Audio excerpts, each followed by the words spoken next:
people are going to be going to your website a lot less than they used to, because the reason to go to a website is to find out the information on that website. Why would they bother clicking into our own website if they can get all the information on ChatGPT? So I think people are going to spend a lot more time in the browser window on ChatGPT or in Gemini or something like that, rather than actually hitting websites. How do we start thinking about our own website, not just as like this brochure that I want people to traverse, but actually as my only chance of providing information to AI models that can be surfaced so that I'm even in the game?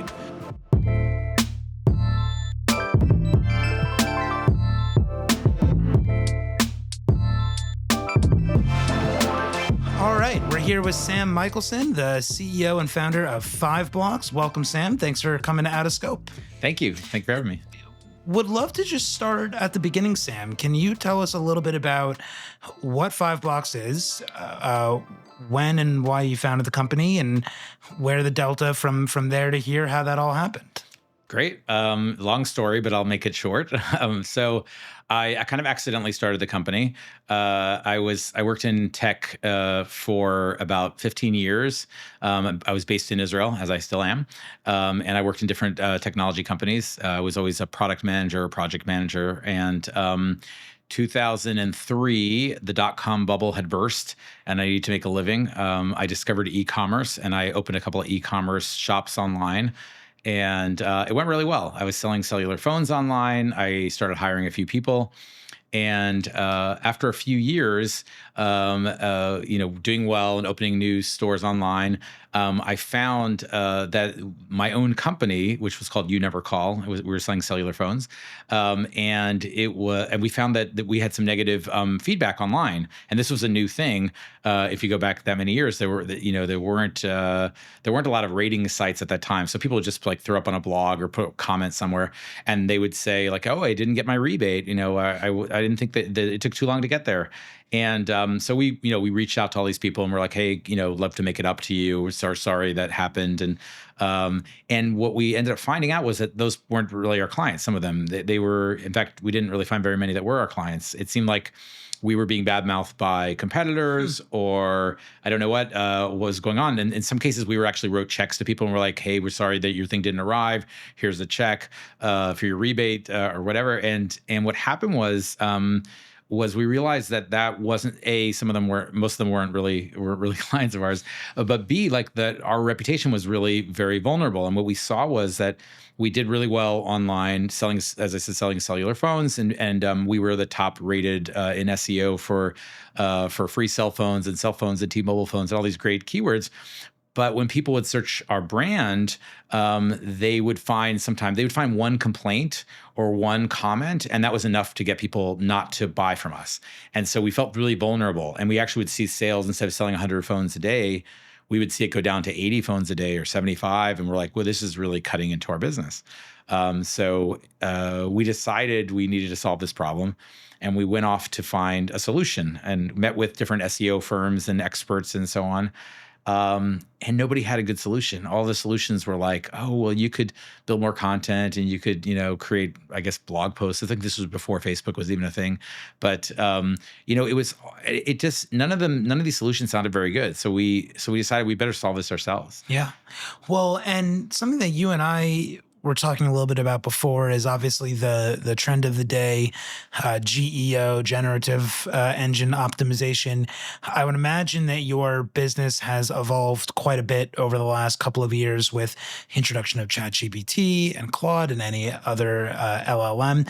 Can you tell me a little bit about how that part of the business has taken shape over the last couple of years and what you're focused on right now in that realm? Yeah. So we were always focused on Google, as you can imagine, in those days, and we ended up hiring more and more people, starting to do Google optimization and specifically reputation management with a Google focus for probably about the last 15 years. Worked with a lot of different companies, grown the company from where we were like 7 or 8 people to where we were about 70 people now, um, and working with about 100, 120 companies at a time. A lot of them long-term clients, financial services clients, real estate, all different kinds of businesses, energy, education. But as you said, yeah, the world has changed a bit, because if our focus for many years was Google and how to displace negative content and how to really curate the positive for brands in Google and in Wikipedia, I would say the last year has been really kind of a welcome change, which is instead of focusing on what appears on page one in Google or page two in Google or what appears in Wikipedia, now people are realizing that the whole narrative is more important. So when you search online, if I have 8 kids, and when I tell my kids, like, oh, go search on something online, they don't go to Google. They go to ChatGPT, mostly ChatGPT. Some of them will go to use Gemini, or they'll just use Google and then get the AI overview, which is right at the top of the page. So I think that fundamentally people are realizing that you don't actually have to. If you think about it, like when you search Google, you're basically saying, give me a bunch of sources about this topic, and then Google gives you, it's like going to the library and they give you a stack of books, and you have to go read all those books. But AI searching or LLM searching is like read all those books and tell me what the answer is. And so that has fundamentally changed the way people search. And so if you are the companies that we work with, they still care about Google, and a lot of searching is still obviously happening in Google, but more of it is moving over to the AI engines. And so what that means for us is we need to help brands understand what's being said about them in the LLMs. Like, what do they think? Like, and the other thing is that in Google, the main search, if you're Walmart, then the main search term is like Walmart or working at Walmart or something like that. But if you're you're doing AI searching, then you might have much more complex searches. Like, is it better if you're an IT person and you're looking to start your career, should you work at Walmart or should you work at this other brand, Best Buy or something like that? And you can actually get a pretty complex and interesting answer, not always correct, but people are asking these different questions. People will ask questions like, "What about this product? Pros and cons." And give me the pros and cons and what's the best price. And that's something you would never do in Google. So the searching has changed radically, and people, our clients, want to know what is being said about them in those search terms. And then maybe more importantly, what can I do to change it? And when a CEO or any client of yours comes to you and says, what is the first step that I should do to change how I'm showing up in ChatGPT? What usually are the first set of steps that you recommend? Yeah. So the first thing we do is we're very big into data. So we're always thinking like, collect a bunch of data. So if you're a real estate company and your questions are, how is this company, how are their services, or whatever your topic is, figure out what those prompts would be. Like, what are the kinds of prompts people are going to ask? And then think about the engines that are most important to you. So it might be ChatGPT, it might be Gemini or Perplexity, Claude. Different companies are kind of concerned with different AI models. So taking those, those prompts, ask them across the different AI models, and see what you get. Like, see what's going on there. That's the first step. Like, do I like what I see? And a lot of times we're finding that you're asking about your own company. A lot of times you'll find that there's like a vacuum. There's just not enough information. I'm asking, hey, what are the pros and cons of working with company X? And you look there and you're like, the AI doesn't know. There's just not enough information. And that's when so you'll see, like, what are the sources that they're using? Well, they're utilizing a press release that they found, and they're utilizing some pages from your website and maybe a blog post or something. You realize, like, actually it's not very rich. And the best way to really, really understand like what it could be is look at some of your competitors, some of your peers, and ask those same questions across your peer set, and say, like, who's doing a great job? Like, maybe it's an aspirational peer, maybe it's like a company that's a little bit further along than you are, or it could be a CEO or a leadership member of leadership who's like more advanced than you are, or has a richer online presence. And so being able to go and see, like, what are the AI models building on? Like, so always think of, like, what are the questions that people might be asking? What are the answers that are currently there? And what are the answers what answers do I want to be there? And then where are the sources? What are the sources drawing on? So is it the cheat sheet is this: your own corporate website. The more robust it is, the more it answers the questions people are asking, the better you are. It's usually the top site for many brands. For I would say for most brands, and even for a lot of CEOs, their own corporate website has the potential to be the top result, and that's really amazing. It is in Google as well. At Google, if you look up a brand, usually their corporate website is right at the top. But the difference is that if you're not looking to go to that website, a lot of times people just kind of skip over that. Like they're like, I want to find out a brand. I'm not going to go. I'll go either go to their website if I want to, get to their something specific on the website. Otherwise, if I want to find out about them, I actually don't go to their website. I go everywhere else. And in AI, you get the synthesized answer, which is made up of the corporate website information, Wikipedia, press releases, and different earned media, obviously being very important. So I guess the first step is figure out what is happening to you in AI, track and analyze that, look at what sources are being presented. And we've actually created a platform called AIQ, which we're starting to market, and that it does all this work for you. So you put in your brand, and it'll actually go, and you put in your brand and a query, and it'll actually collect for you the different answers from the different LLMs. It'll actually collate for you what are the sources, and over the period of time, it'll show you what the trends are as well. So that kind of gets you there much faster. Well, and you hit on something interesting, which is I would not have assumed that people are paying so much close attention to how their brand is showing up in ChatGPT versus Claude versus another LLM. But it sounds like you're saying, well, let me back up a little. In the same way that I would only have historically focused my SEO efforts on Google. Yeah. I would assume that in 2026, I should really be thinking about my GEO strategy as it relates to ChatGPT. Tell me why that is not the correct assumption. Good question. So I think I actually not sure that ChatGPT is going to be the winner. I actually think that Gemini, because so most searches are still done in Google by far, and Google has the AI overview section right at the top of the page, and they have AI mode, which they're pushing as well. So you have like kind of multiple ways to get to Gemini. You can do it through Gemini's own website. You can get there through AI mode or through AI overviews. And I think that a lot of people will go to ChatGPT, and it'll be kind of an equivalent experience to what you're getting in Google. But I would say if I had to choose two, I wouldn't choose one. I would choose two. I would choose ChatGPT and then AI overview / Gemini / AI mode. We have found, so that would have been my focus. What we have found though is that there's a lot of corporates who use Copilot internally because it's like it's part of their Office suite.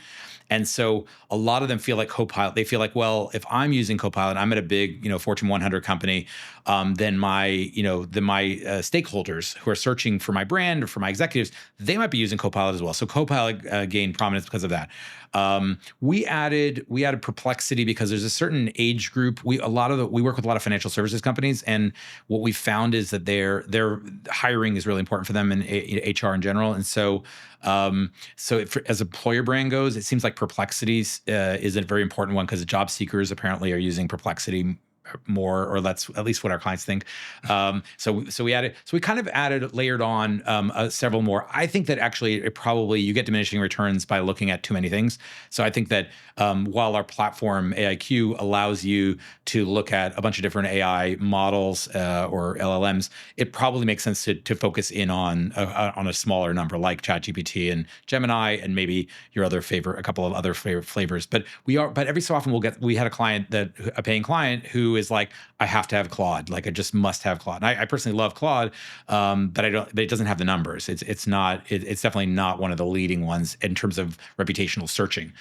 But that's interesting because it sounds like even if it does eventually dwindle down to one or two primary LLMs. It sounds like we're a bit of ways away from that, Mhm. and that it really would behoove people to understand how they're coming up across all of them, because it is going to vary a lot. And as long as there's still a lot of people working for Microsoft, they use Copilot, and a lot of people working for Google, they use Gemini, Right. we need to worry about how this is all showing up everywhere. Yeah, I think so. Well, I guess it kind of depends on on your business, because I don't know if any of us can really afford for one of the AI models that 5% of people use, or even maybe a smaller percentage, is way off on what our business is about, or about our own reputation. So because you never know, like, so for me, and I think for your business, for a lot of kind of communications related businesses, we have clients, we'll have a single client who is, who the value of one great client relationship is so great that it's worth it for us to at least be aware of what Grok is saying, even though I don't think most of my potential clients are probably using Grok as their search, as their AI search. But it behooves me to know. The other thing is that, like, not surprisingly, most of the things that you're going to do to enhance your online presence in AI are going to work across multiple AI. So it's not like you're not going to, like, okay, for my Grok, I'm going to do this, and for my Copilot, I'll do that. What you're going to do is look at how am I appearing across all these different engines, and, like, what are the common denominators. So it turns out that all of them use Wikipedia. So Wikipedia, if your Wikipedia page is has incorrect or outdated information, until now you might be like, wow, who's looking at Wikipedia? Who cares? Well, the answer is everybody right now, because the other thing is, like, your own corporate website, like, all of them use the corporate. So start with the common denominators, and then you'll see the impact across a lot of different engines. And then, like, the quirks are probably less important, like, meaning, like, oh, well, you find out that Copilot likes this, this wire service over that wire service. It may not be the most important thing. But at the same time, like, if you found out that releasing something over one wire service would cover more bases than releasing another one, then that, and what we've seen is, like, PR Newswire seems to do better than some of the other wire services across the different LLMs, specifically around ChatGPT, but across other ones as well. Yeah, that's certainly what we've noticed as well.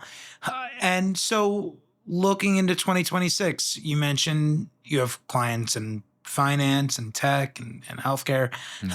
Talk to us a little bit about where Five Blocks is headed this year, and some of the kinds of companies that you're working with, and how that will continue to evolve. Sure. Well, I think the one other thing I would say is that I think the biggest change that we're going to see over the next 6 to 12 months is probably going to be that people are going to be going to your website a lot less than they used to, because the reason to go to a website is to find out the information on that website, or to have an experience on that website. There's a certain website, like, if you want to watch Netflix, you're going to have to go to Netflix, But for corporate websites, like a lot of our own corporate websites, people, they want to find the information there, and, like, why would they bother clicking into our own website if they can get all the information on ChatGPT? So I think people are going to spend a lot more time in the browser window on ChatGPT or in Gemini or something like that, rather than actually hitting websites. So I think that the biggest trend that we're going to be seeing,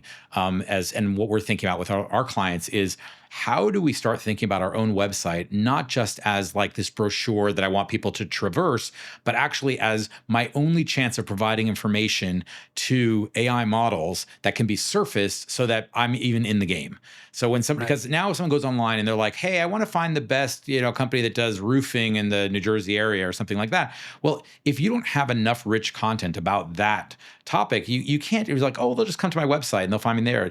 Well, no, they're not going to your website. They're if it doesn't get surfaced in the AI models, they may never come to your website. So I think that's the biggest thing that trend we're seeing. And so where that's going to lead us, we're going to be talking. What we're doing is we're looking a lot more at this holistic kind of approach to reputation, like narrative. What is, I've called it kind of like intent mapping, where if you're a company, maybe the thing that you need to be doing is saying, like, what are all the questions that people might ask in an AI model where I want to be in that conversation? I want to either be the answer to that question, or I want to be the expert in that conversation.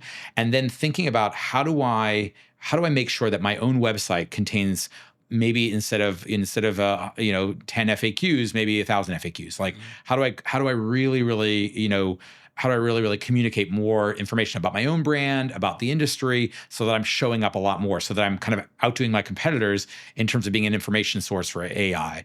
And so the kind of clients that what we're doing is, I mentioned, we created this new platform. And the idea of the platform actually is, we haven't traditionally been a software company.